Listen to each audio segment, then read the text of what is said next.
চাঁপাইনবাবগঞ্জের শিবগঞ্জের চৌকা সীমান্তে কাঁটাতারের বেড়া নির্মাণ করাকে কেন্দ্র করে বাংলাদেশের সীমান্তরক্ষী বাহিনী বিজিবি ও ভারতের সীমান্তরক্ষী বাহিনী বিএসএফ এর মধ্যে গত 2 দিন ধরে চলছে উত্তেজনা। আওয়ামী লীগ সরকারের আমলে সীমান্তরক্ষী অনেকটাই শান্ত ছিল, সেই বিজিবি আজ বাঘের মতো গর্জে উঠেছে, রুখে দিয়েছে বিএসএফ এর অবৈধ কাঁটাতারের বেড়া নির্মাণ। বাংলাদেশ সীমান্তরক্ষী বাহিনী বিজিবির সাথে স্থানীয় জনগণ মিলে বিএসএফ এর অপতৎপরতার বিরুদ্ধে রুখে দাঁড়ায়। গেল 2 দিন ধরে চাঁপাইনবাবগঞ্জের সীমান্তে কতটা উত্তেজনা চলছে তা জানাবো আমাদের সহকর্মী সাকিরের ভিডিও চিত্রে। চলুন শুরু করা যাক। চাঁপাইনবাবগঞ্জের শিবগঞ্জের চৌকা সীমান্তে কাঁটাতারের বেড়া নির্মাণ করাকে কেন্দ্র করে বর্ডার গার্ড বাংলাদেশ বিজিবি ও ভারতীয় সীমান্তরক্ষী বাহিনী বিএসএফ এর মধ্যে 2 দিন ধরে উত্তেজনা বিরাজ করছে। এরই মধ্যে ওই সীমান্তে আজ বিকেলে 2 দফা পতাকা বৈঠক অনুষ্ঠিত হলেও কোনো সিদ্ধান্তে আসতে পারেনি 2 দেশের সীমান্তরক্ষী বাহিনী।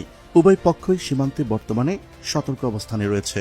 এদিকে 2 দেশের চলমান রাজনৈতিক টানাপোড়েনের মধ্যে সীমান্তে এই উত্তেজনার চাঞ্চল্য শুরু হয়েছে ভারতেও। দেশটির জাতীয় গণমাধ্যম এ নিয়ে রীতিমতো আতঙ্কে আছে, ফলাও করে সংবাদ প্রচার করছে। সংশ্লিষ্ট সূত্র থেকে জানা যায়, চাঁপাইনবাবগঞ্জের শিবগঞ্জের চৌকা সীমান্তে আন্তর্জাতিক সীমান্ত পিলার 177/1S ও 2S এলাকায় কয়েক মাস আগে বিগত আওয়ামী লীগ সরকারের আমলে সীমান্তের নোম্যান্স ল্যান্ড থেকে 50 গজ এগিয়ে বাংলাদেশের অভ্যন্তরে আন্তর্জাতিক শূন্যরেখার 100 গজের মধ্যে সম্প্রতি ভারত একটি কাঁচা রাস্তা নির্মাণ করার উদ্যোগ নেয়। শুরু হয় মাটি খোঁড়াখুড়ি, কিন্তু তাতে বাধা দেয় সীমান্তে দায়িত্ব পালন করা বাংলাদেশ সীমান্তরক্ষী বাহিনী বিজিবি। পরে সেই রাস্তার পাশে পুনরায় কাঁটাতারের বেড়া নির্মাণ করার সময় 2 বাহিনীর মধ্যে তৈরি হয় এই চরম উত্তেজনা।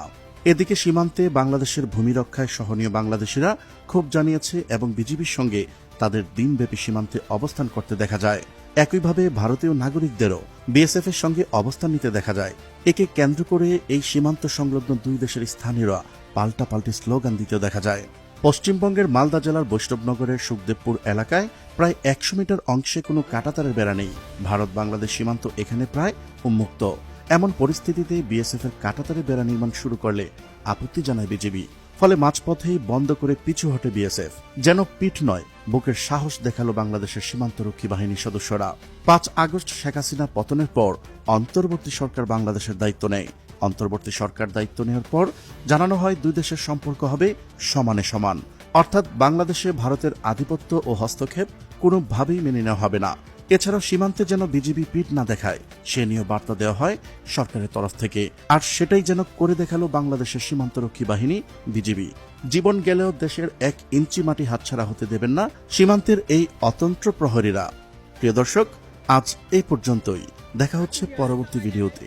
ততক্ষণ পর্যন্ত মহান আল্লাহ তাআলা সবাইকে ভালো রাখুক, সুস্থ রাখুক। আল্লাহ হাফেজ।